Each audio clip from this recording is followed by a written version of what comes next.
ലജ്ജ എന്നുള്ളത് സ്ത്രീകളുടെ ഉടയാടയാണ്, സ്ത്രീകളുടെ വസ്ത്രമാണ് ലജ്ജ എന്ന് പറയുന്നത്.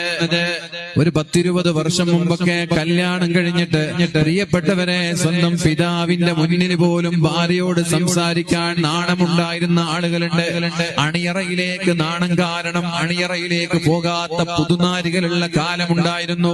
കല്യാണം കഴിഞ്ഞിട്ട് സ്വന്തം ഭർത്താവിനോട് 3 മാസം കഴിഞ്ഞിട്ടൊക്കെ മിണ്ടാൻ നാണമുള്ള മടിയുള്ള ഭാര്യമാരുള്ള നാടായിരുന്നു നമ്മുടെ നാട്. എന്നാൽ ഇന്ന് കല്യാണം കഴിയുന്നതിന് മുമ്പ് തന്നെ സ്റ്റേജിൽ കയറിയിട്ട് സ്വന്തം പിതാവിന്റെ മുമ്പിലിട്ട് ഇങ്ങനെ തിരിക്കാണ് ഭാര്യമാരെ. അല്ലെ, പുതിയാപ്പിളയും പുതിയണ്ണും ഇങ്ങനെ സ്റ്റേജിൽ ഇരുന്നിട്ട് തിരിക്കുന്നത് തെറ്റാണെന്നുള്ള അഭിപ്രായം എനിക്കില്ല. പക്ഷെ തൊട്ടപ്പുറത്ത് ഉപ്പയുണ്ടാകുമ്പോ ഒരു ലജ്ജ വേണ്ടേ? റൂമിലിട്ട് തിരിച്ചോളി, കുഴപ്പമില്ല.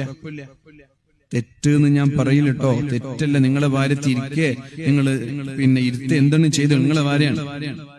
തൊട്ടപ്പുറത്ത് ഉപ്പ ഇരിക്കുമ്പോ ഉമ്മ ഇരിക്കുമ്പോ നമ്മുടെ ഭാര്യനെ പിടിച്ചിട്ട് ഇങ്ങനെ തിരിക്കാൻ ഒരു നാണുണ്ടാവില്ലേ? നിങ്ങൾക്ക് ഉണ്ടാവില്ലേ?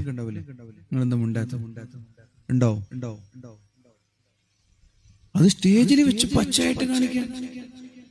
സ്റ്റേജിൽ പച്ചയായി ഭാര്യയെ ചുംബിക്കുകയാണ്. എന്തിന്? ഇൻസ്റ്റാഗ്രാമിൽ പോസ്റ്റ് ചെയ്യാൻ വേണ്ടി ഭാര്യയെ നെറ്റിയിലേക്ക് ചുംബിക്കുന്ന, ചുണ്ടിലേക്ക് ചുംബിക്കുന്നവർ, കവിളിലേക്ക് ചുംബിക്കുന്നവർ.